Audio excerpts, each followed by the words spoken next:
이제 우리 다 같이 주악에 맞추어 묵도하심으로 주일낮 2부 예배를 시작하겠습니다.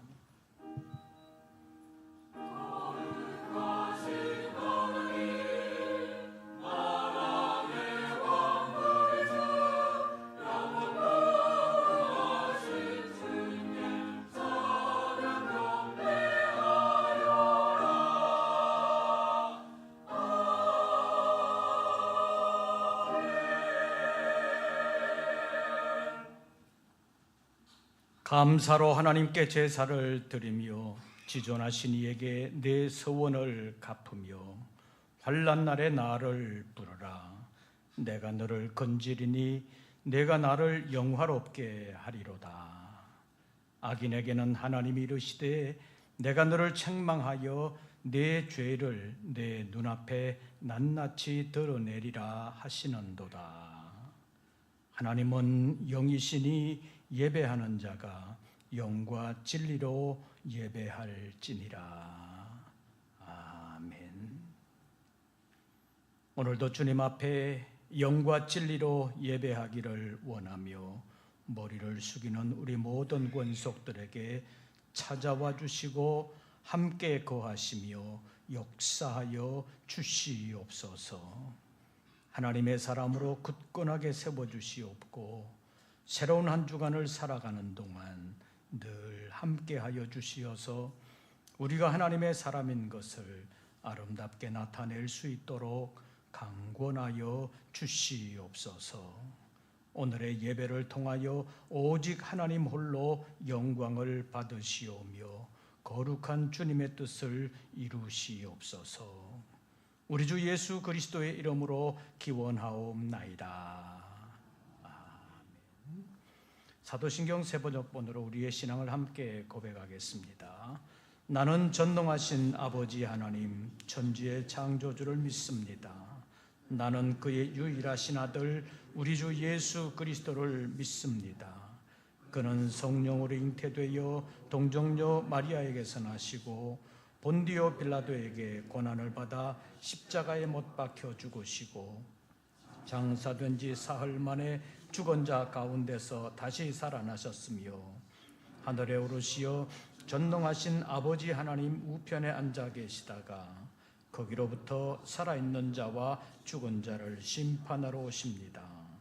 나는 성령을 믿으며 거룩한 공교회와 성도의 교제와 죄를 용서받는 것과 몸의 부활과 영생을 믿습니다. 찬송가 10장을 함께 부르시겠습니다.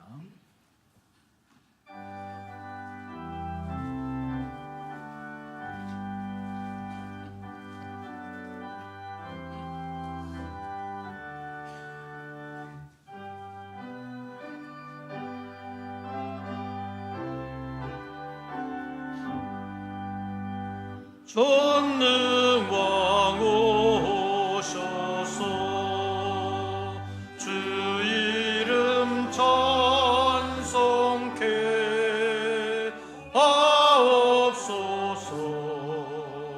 영광과 권능의 성부여 오셔서 우리를 다스려 주옵소서. 강생한 성자여 오셔서 기도를 들으소서. 택하신 백성들 복 내려주시고 거룩한 마음을 주옵소서. 위로의 주 성령 오셔서 큰 증거 주옵소서. 전능한 주시여 각 사람 마음에서 떠나지 마시고 계시 성삼위일체께 한없는 찬송을 드립니다. 존귀한 주님을 영광 중 배웠고 영원히 모시게 하옵소서.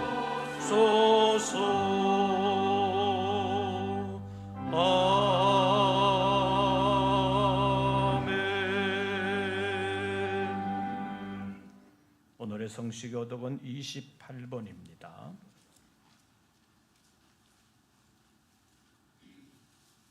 교독문제 28번 시편 63편에 있는 말씀 가운데서 함께 교독하시겠습니다. 하나님이여 주는 나의 하나님이시라. 내가 간절히 주를 찾되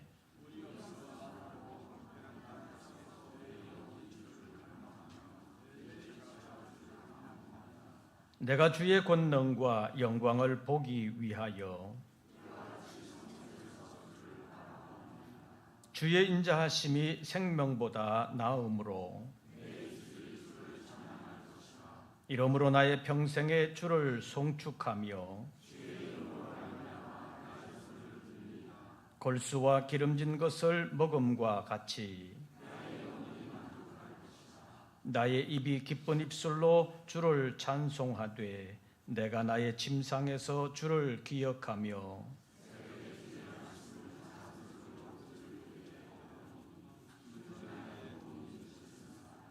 내가 주의 날개 그늘에서 즐겁게 부르리이다. 아멘. 이제 2부 예배를 위하여 김영복 장로님 기도하시겠습니다.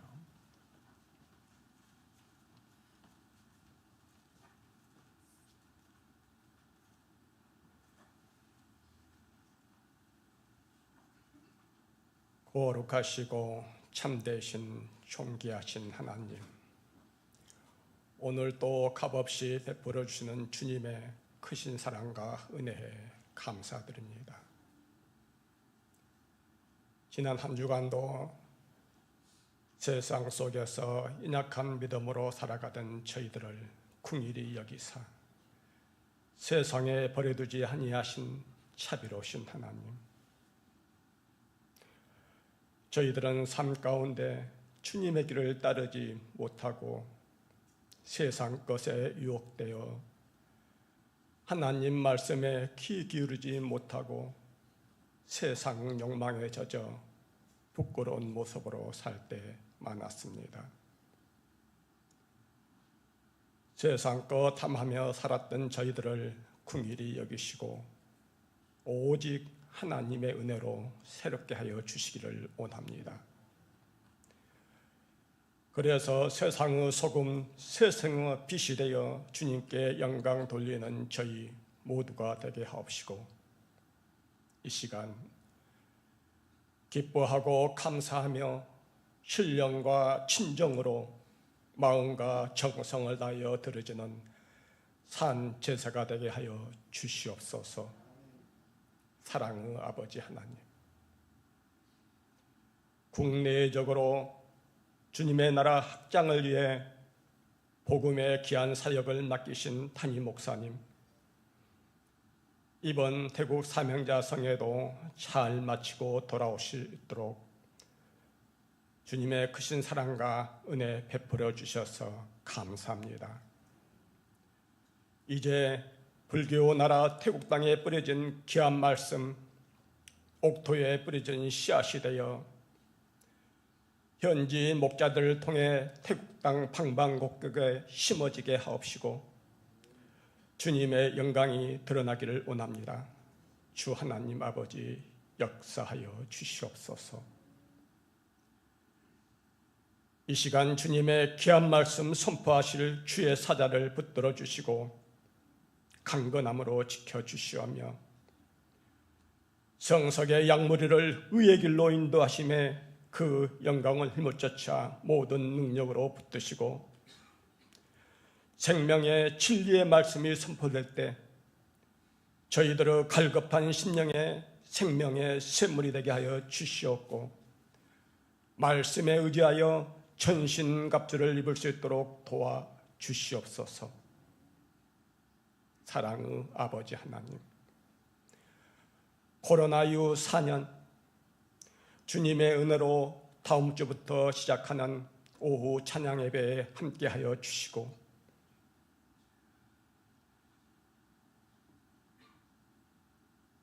기쁨과 감사함으로 헌신 봉사하는 손길들, 또 정성을 다하여 아름다운 찬양을 올려드리는 성가대 축복하여 주시고, 주 아버지 하나님 홀로 영광 받아 주옵시고, 저희들은 큰 은혜가 되게 하여 주시오며, 오늘 예배 자리에 함께하지 못하는 성도로 산 가운데 함께 하시며, 그들이 어디에 있든지 무엇을 하든지 주님의 날, 주님의 전을 기억하게 하옵시고, 예배의 시종을 주관하여 주시기를 원하오며 예수님의 이름으로 기도드렸습니다.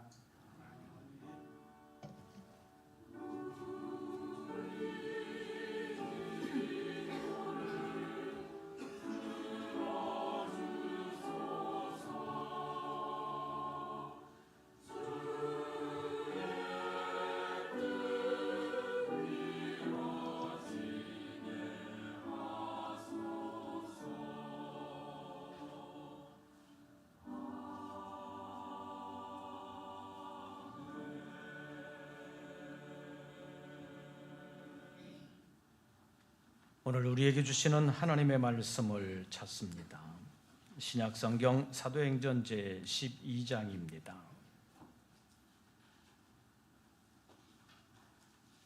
제가 가진 성경으로는 신약성경 206쪽 사도행전 제12장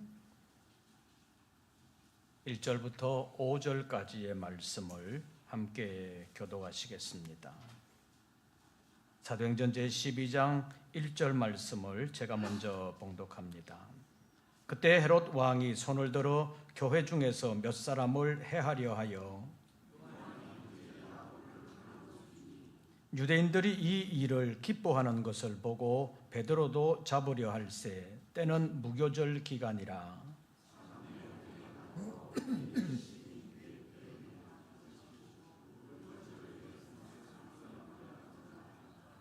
5절 다 같이 봉독합니다.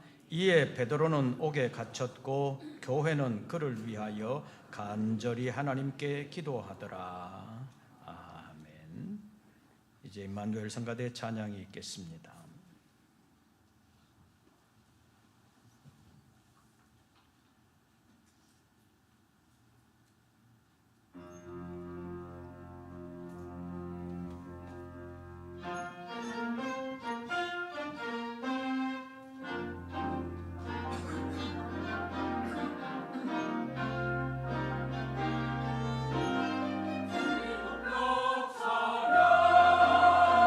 소리 높여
오늘도 주의 이름 앞에 예배하는 우리 모든 권속들에게 우리 주님의 은혜와 평강이 함께 하시기를 축원합니다.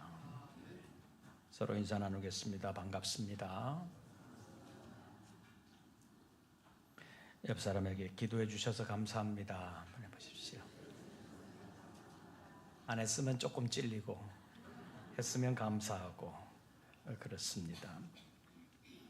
지난 주간에 진행된 제33차 태국 목회자들을 위한 사명자성회 잠깐 보고 드리겠습니다. 기도해 주시고 성원해 주신 분들에게 감사를 드립니다. 코로나로 인하여서 3년 동안 모이지 못하다가 4년 만에 재개가 됐습니다. 그래서 4년 만에 재개되는 데다가 코로나를 거쳤기 때문에 이번 집회는 어떨까? 인원은 얼마나 모일까? 모이는 목회자들의 구성은 어떻게 될까? 집회 분위기는 어떨까? 여러 가지 생각이 있었습니다. 모이는 인원은 매년 120명으로 한정을 해 왔었습니다. 그런데 지난 1월 달에 태국 집회를 어떻게 할까? 태국에서는 모이기를 간절히 원하는데 성서교회 사정은 어떤가 해서 전화가 왔길래 태국 사정이 어떤지 잘 모르지만 코로나 때문에 물가 사정이 조금 달라질 수도 있는데 우리 부담이 갑자기 늘어나면 곤란할 수도 있으니까 100명 정도로 하면 어떨까 하는 말씀을 드렸었습니다. 근데 막상 가서 보니까 100명 정도 신청은 이틀 만에 끝났다는 말을 들었습니다. 3년 동안 열리지 못하고 4년 만에 열리는 집회라 태국 목회자들이 얼마나 사모하고 있었는지를 알 수 있었습니다. 그리고 치앙마이에서 오신 분들은 한 700km를 12시간 정도 운전해서 오셨다고 그러는데 실감이 잘 안 나지만 우리나라식으로 말하면 서울에서 부산을 갔다가 부산에서 다시 여수 정도 가야 되는 거리를 직접 운전해가지고 오셨다는 말을 들었습니다. 웬만한 열심을 가지고는 감당할 수 없는 일들입니다. 참 감사한 마음이 들었습니다. 집회 참석하시는 분들 한 80% 정도는 계속해서 참석하시는 분들이고 20% 정도가 새로 오신 분이라는 얘기를 들었습니다. 이번 집회는 4년 만에 열리는 집회라서 첫 시간 말씀 전하기가 조금은 힘들었습니다. 그러나 시간이 계속되면서 말씀 전하기가 훨씬 좋아지는 것을 느꼈습니다. 여러분 기도해 주셨죠? 해주신 분들에게 감사드립니다. 안 하신 분들은 반성하시고 다음부터는 꼭 기도해 주시기를 바랍니다. 여러분들의 기도와 성원이 태국에서 주님의 은혜의 열매로 나타난 줄로 믿습니다. 여러분들이 여러 가지 어려운 사정 가운데서도 기도해 주셨고 성원해 주셨기 때문에 이번 집회를 잘 마치고 왔습니다. 몸이 불편하신 가운데서도 기도해 주셨고 여러 가지 기도하기가 사정이 어려운데도 불구하고 태국교회의 집회를 인도하는 저를 위해서 기도해 주셨기 때문에 집회를 잘 인도하고 왔습니다. 이런 것이 다 기도의 능력이라고 말할 수 있습니다. 저는 가서 직접 집회를 인도하면서 후원해 주시는 성서교회 감사하다는 말도 들었습니다.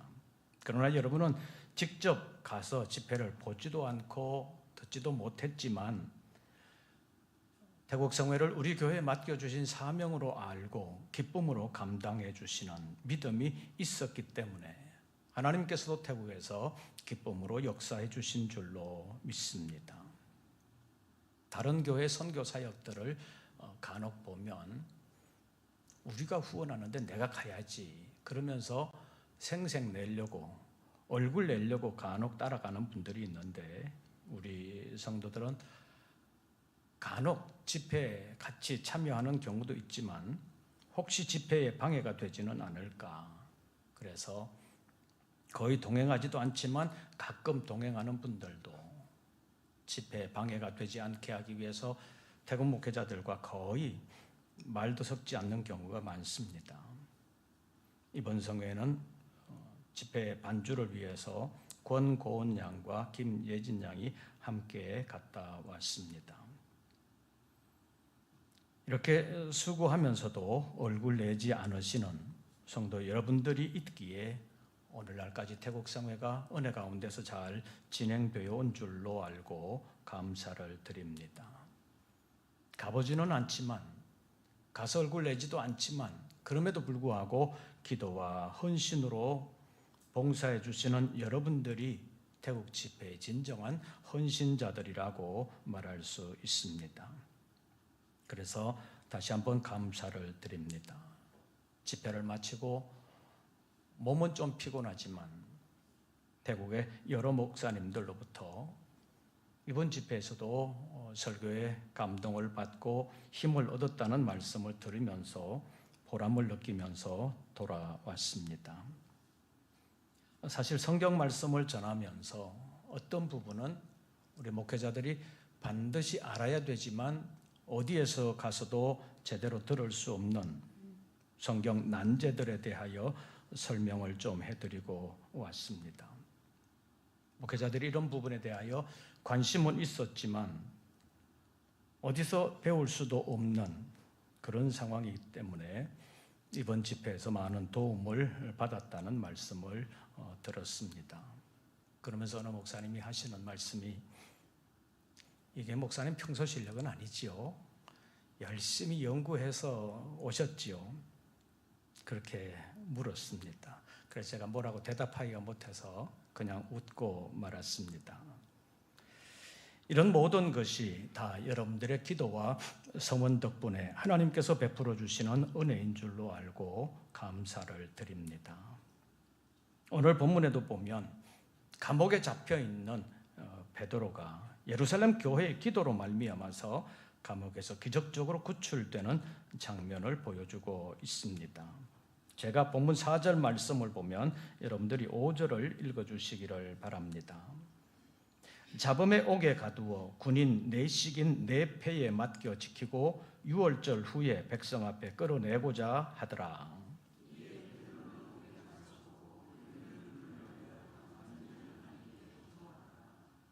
베드로는 옥에 갇혀 죽음을 기다리고 있고 교회는 그를 위하여 간절히 기도했다는 말씀이 있습니다.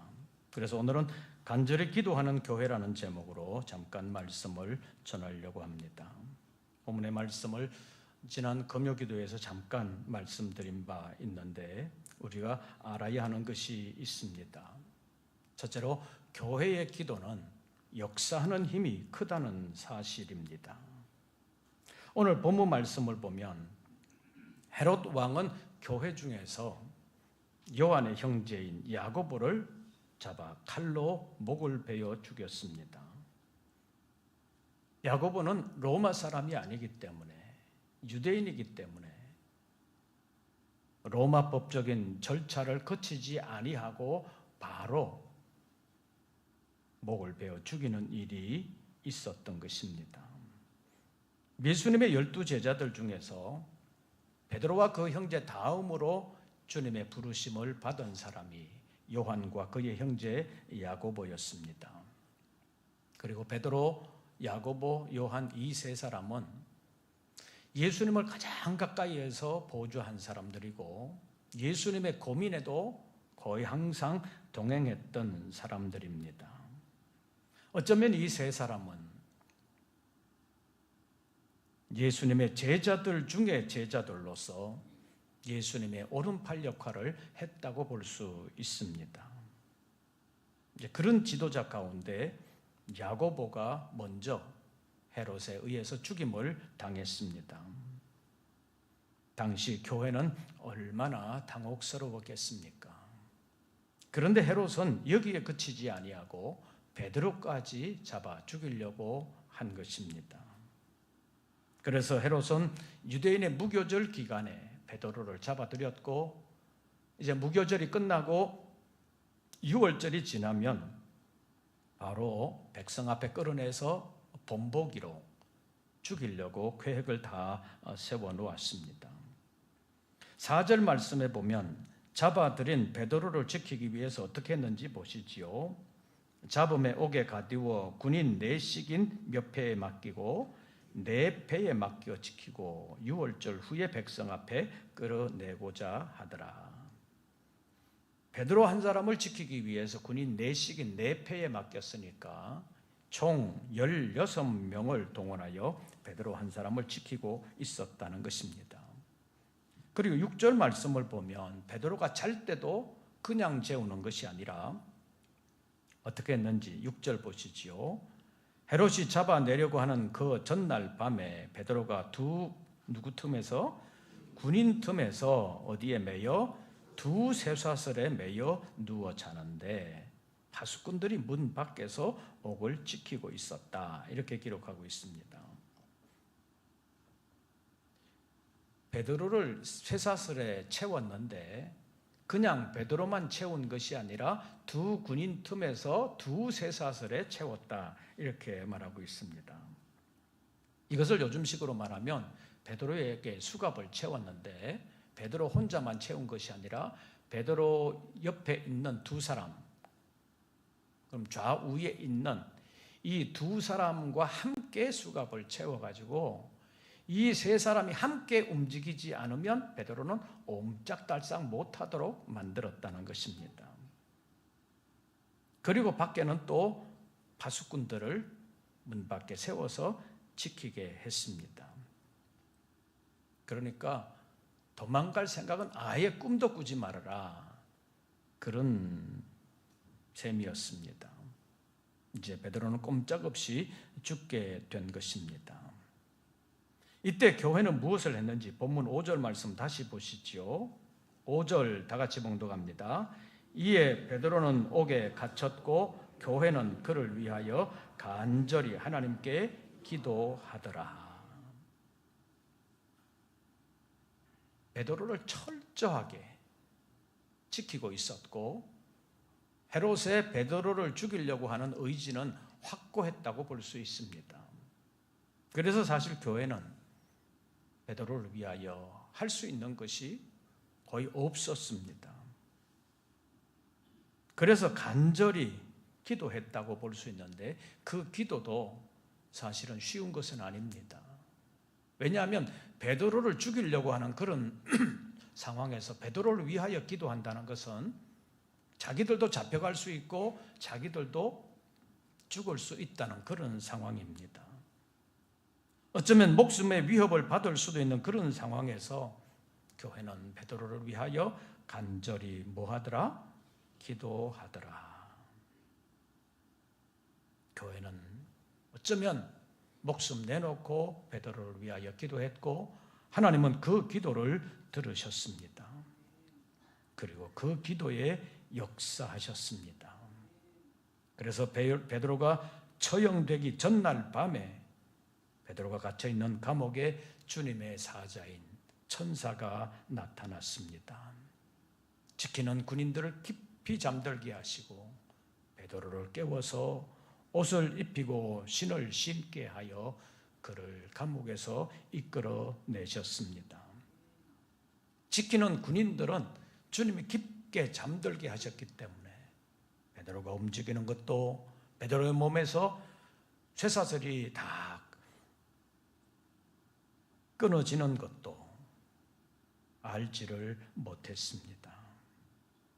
전적인 하나님의 역사였다고 볼 수 있습니다. 사실은 오늘 본문에 있는 말씀을 보면 베드로 자신도 천사의 손에 이끌려 나오면서도 이게 꿈인지 생시인지 잘 알지 못했기 때문에 성경 표현으로 하면 생시인 줄 알지 못하고 환상을 보는가 했다고 9절에서 말씀하고 있습니다.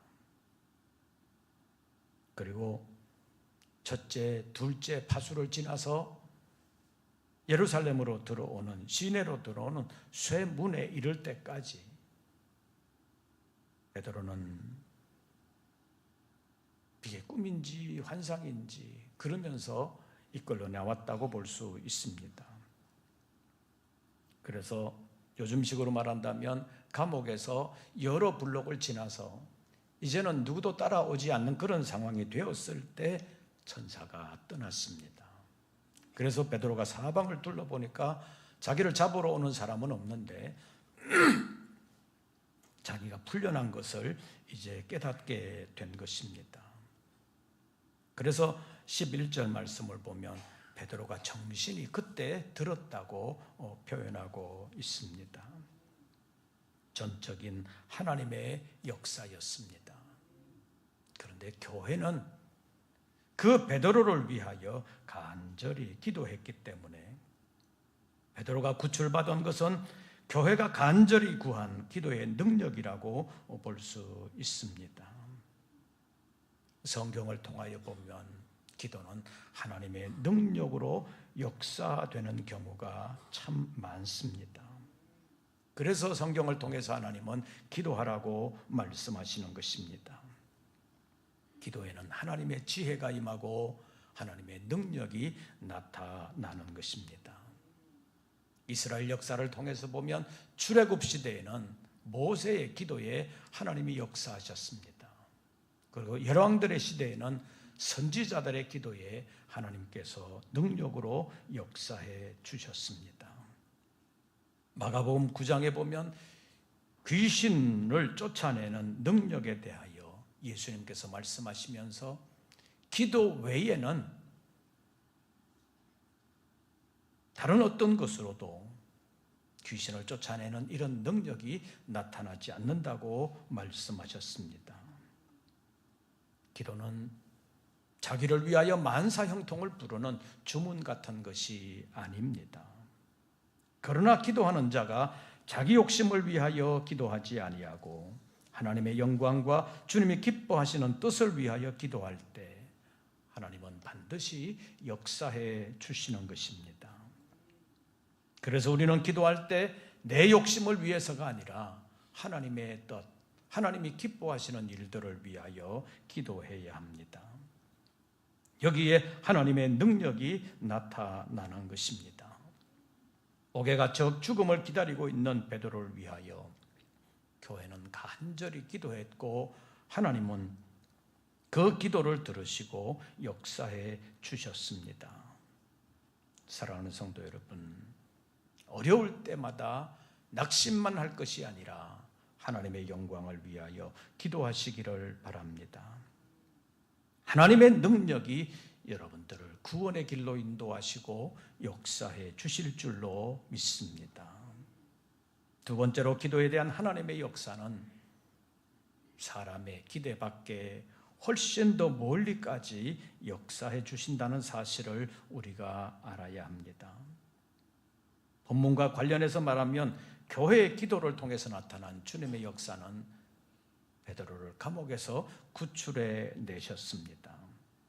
그런데 그것으로 그치지 아니하고 교회 박해의 원흉이 된 헤롯을 치시는 것으로 나타났습니다. 사도행전 12장 23절 말씀을 보면 당시에 시돈과 두로 사람들이 헤롯 왕이 다스리는 지역에 식자재를 먹고 살아야 되기 때문에 헤롯에게 잘못 보일 수가 없습니다. 잘못 보이면 당장 식재료가 공급되지 않기 때문에 굶어 죽을 수도 있습니다. 그래서 헤롯이 연설하는 때 헤롯에게 아첨하는 말로 헤롯의 마음을 기쁘게 해 주었습니다. 헤롯의 연설 소리를 들은 사람들이 이는 신의 소리요 사람의 소리가 아니로다 이러면서 헤롯을 향하여 환호했습니다.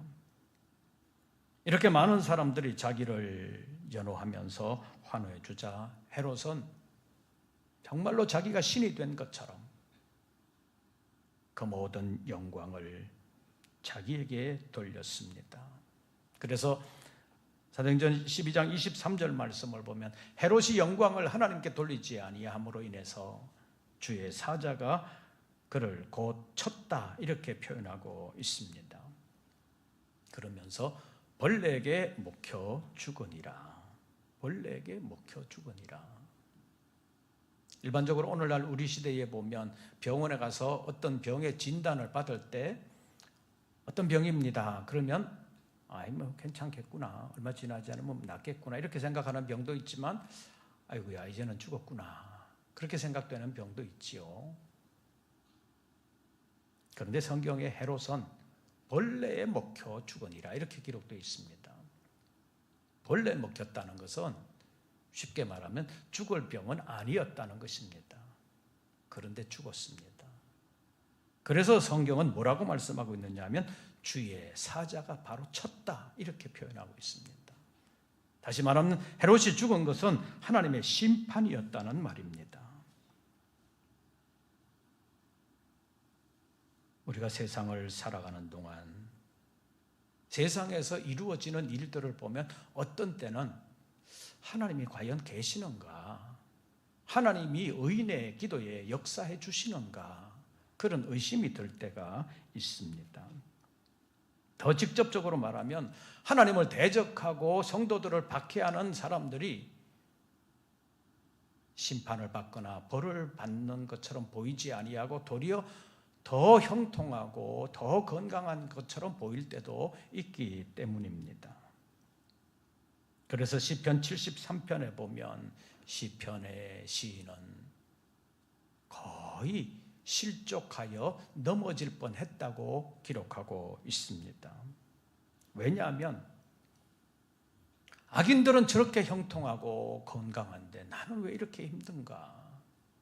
나는 하나님 앞에서 제대로 살려고 이렇게 노력하는데 이렇게 힘든데 악인들은 왜 저렇게 잘 되나? 그런 것을 보면서 주님 앞에서 신앙을 잘 지키려고 노력해봐야 별 유익이 없는 건 아닌가 그런 생각이 들었기 때문입니다.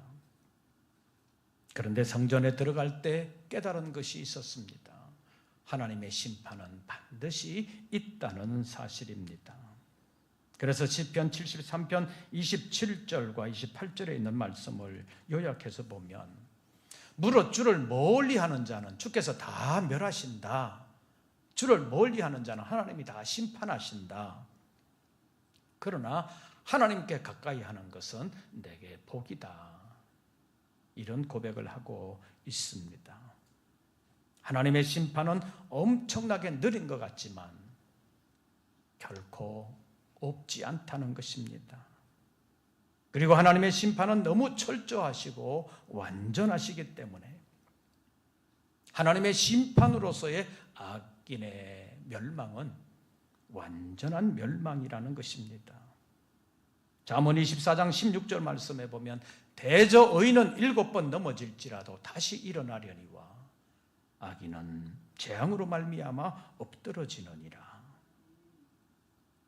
이 말씀은 의인에게는 잠깐의 고난은 있을 수 있지만 영원한 멸망은 없다. 그러나 악인에게는 잠깐의 영화는 있을 수 있지만 영원한 멸망이 기다리고 있다. 이런 내용입니다. 하나님은 각 사람이 행한 대로 갚아주시는 하나님이라는 사실을 성경에서 분명하게 말씀하고 있습니다. 고린도후서 5장 9절과 10절 말씀을 보면 사도 바울을 비롯한 믿음의 사람들이 다 어떻게 하면 하나님을 기쁘시게 할까? 그것을 힘쓰는 이유를 기록하고 있습니다. 그것은 우리가 다 반드시 그리스도의 심판대 앞에 나타나게 되어서 각각 선악간에 어떻게 행했든지 그 행한 것을 따라 심판을 받게 된다고 말씀하고 있습니다. 예수님께서 이 땅에 계실 때 마태복음 16장 27절에서 말씀하시기를 인자가 아버지의 영광으로 그 천사들과 함께 오리니 그때 각 사람이 행한 대로 갚으리라고 말씀하셨습니다. 그리고 부활 승천하셔서 하늘에 하나님 보호자 우편에 계시면서도 요한계시록 22장 12절에서 말씀하시기를 보라 내가 속히 오리니 내가 줄 상이 내게 있어 각 사람에게 그가 행한 대로 갚아주리라고 말씀하셨습니다. 그러시면서 바로 이어서 말씀하시기를 나는 알파와 오메가요 처음과 마지막이요 시작과 마침이라고 말씀하셨습니다. 이 말씀은 우리 주님은 처음에 하신 말씀대로 마지막까지 이루신다는 말씀입니다. 또 주님께서 하신 말씀은 시작부터 마침까지 변함이 없다는 말씀입니다. 왜냐하면 우리 주님은 히브리서 13장 8절 말씀처럼 어제나 오늘이나 영원토록 동일하신 주님이시기 때문입니다.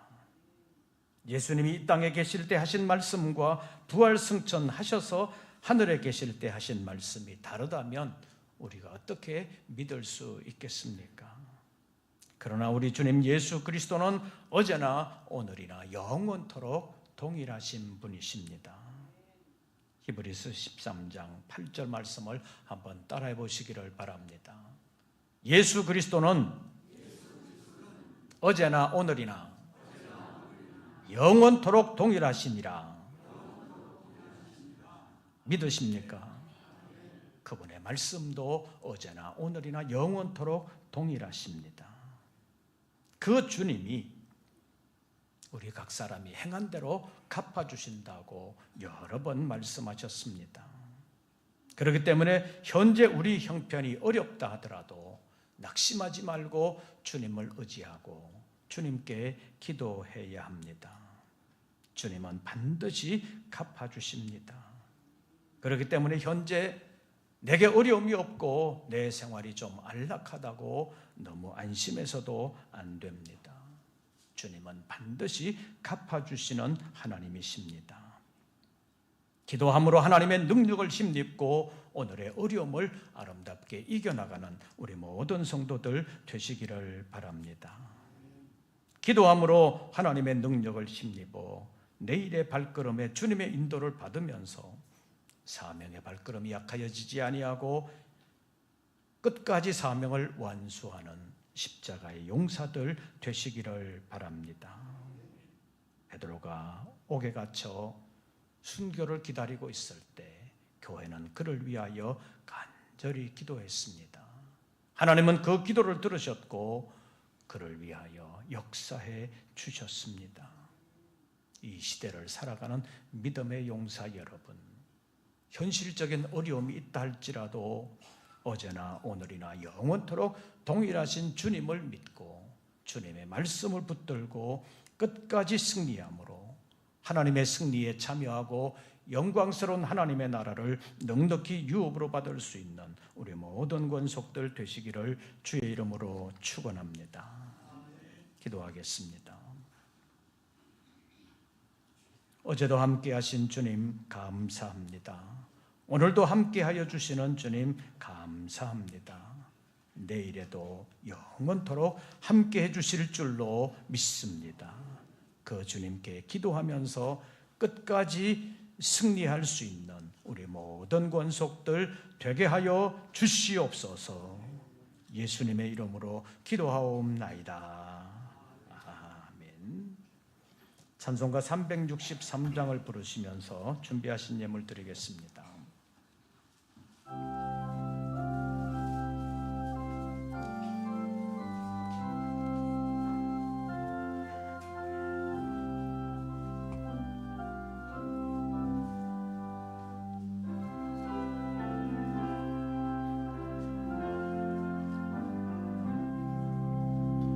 내가 깊은 곳에서 주를 불러 아뢰니 주여 나의 간구를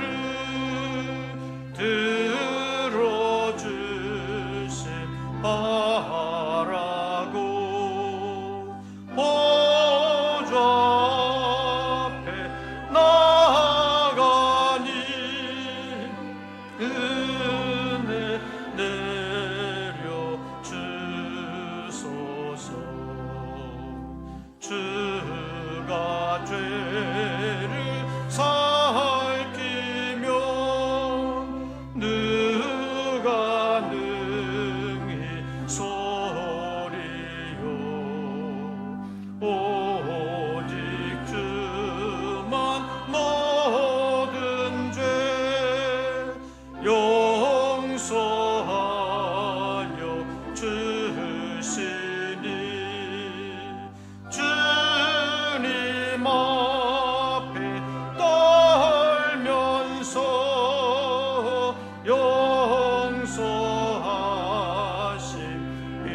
여러 가지 어려움 가운데서도 낙심하지 아니할 뿐만 아니라 주님을 향하여 기도함으로 나아가기를 새롭게 다짐하는 우리 모든 권속들에게 은혜를 베풀어 주시옵소서.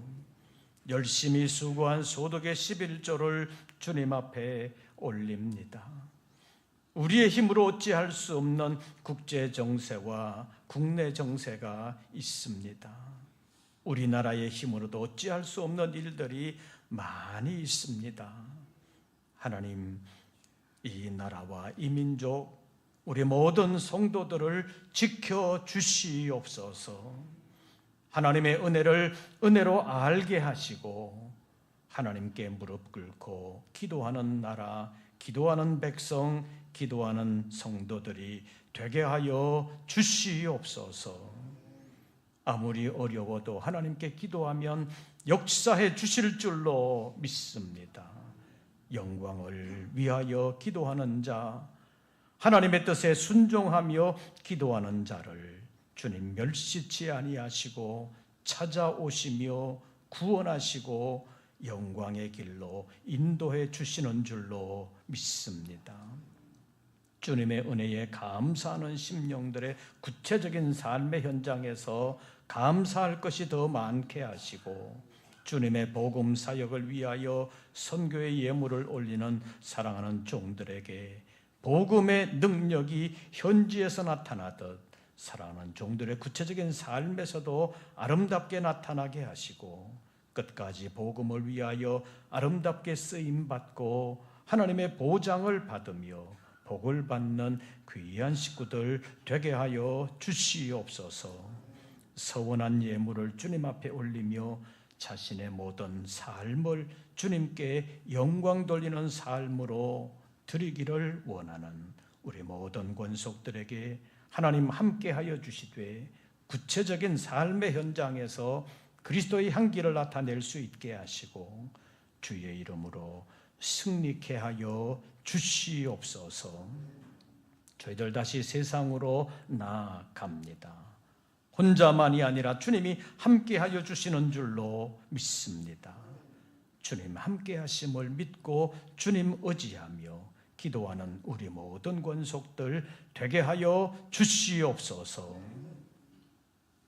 이제는 우리 구주 예수 그리스도의 은혜와 아버지 하나님의 크신 사랑과 성령님의 교통하심이 어려움 가운데서도 주님 의지하며 기도하기를 원하는 우리 모든 권속들 위에 이제부터 영원토록 함께 하시기를 축원하옵나이다. 아멘.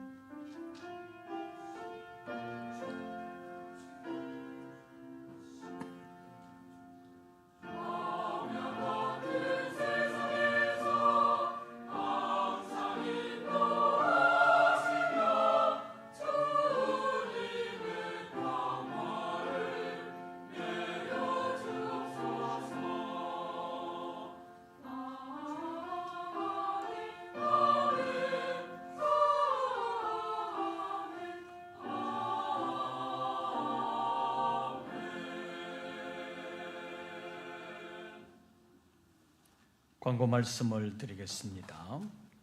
이제 다음 주일부터 주일 오후 예배가 시작되겠습니다.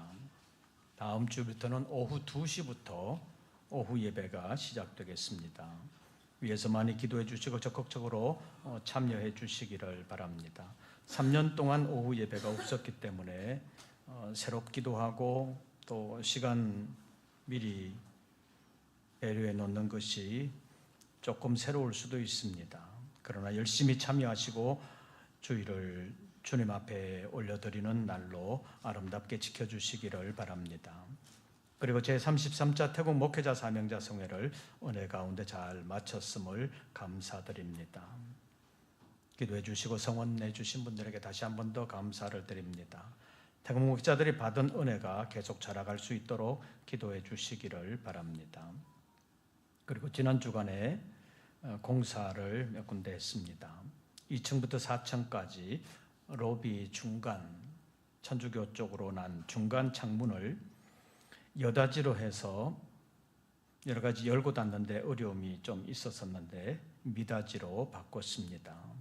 그리고 지하 주차장 전반적으로 좀 어둡다고 했는데 김영복 장로님이 부속을 사다가 다 LED 전동으로 다시 더 보충을 하고 교체해 주셨습니다. 대단히 감사합니다. 그리고 옥상에 있는 십자가 조명은 헌금해 주신 분이 있어서 이제 조금 시원해지면 옥상 십자가 조명 공사도 시작하려고 합니다. 여러 가지로 협력해 주시고 봉사해 주신 분들에게 감사를 드립니다. 다음 주간부터 새롭게 시작되는 오후 찬양 예배에 많이 참여해 주시기를 바랍니다. 새로운 한 주간 주 안에서 평안하시고 승리하시기를 빕니다. 이것으로서 2부 예배를 모두 마치겠습니다.